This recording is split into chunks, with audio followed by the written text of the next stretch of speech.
Welcome to Lesson 1, Video 2, the 7 dimensions of ABA, your professional standard. In 1968, Baer, Wolf, and Risley published a paper called Some Current Dimensions of Applied Behavior Analysis. It laid out 7 criteria that define what good ABA actually looks like. These aren't historical footnotes. They're the standard your work will be held to every single session. Today, we'll go through each dimension so you understand the framework that guides our practice. Applied. The behaviors and skills we target must matter in real life.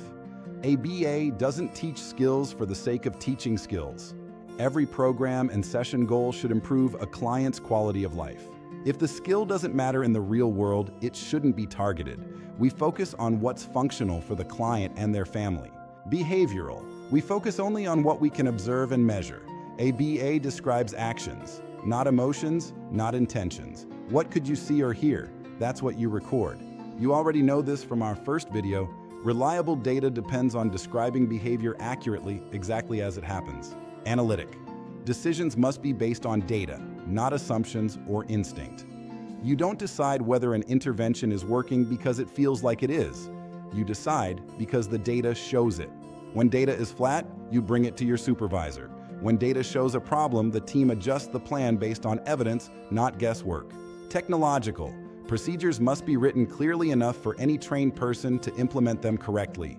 If a plan only works when one specific person runs it, it's not technological. Anyone trained on the procedure should be able to run it reliably.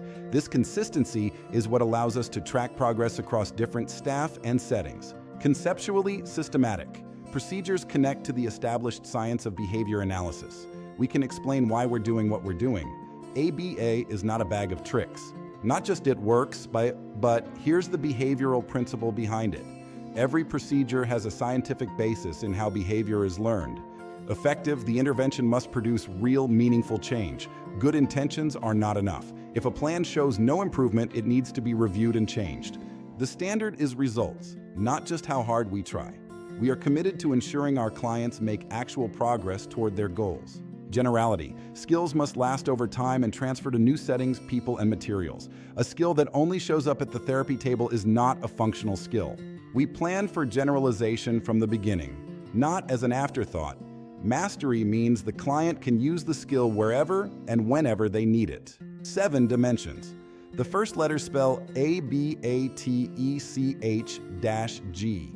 That's your memory tool. But more than a memory tool. These are your professional standard.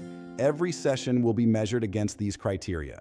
In the final Lesson 1 video, we'll talk about your role specifically and what it means to deliver ABA services as an RBT. See you there.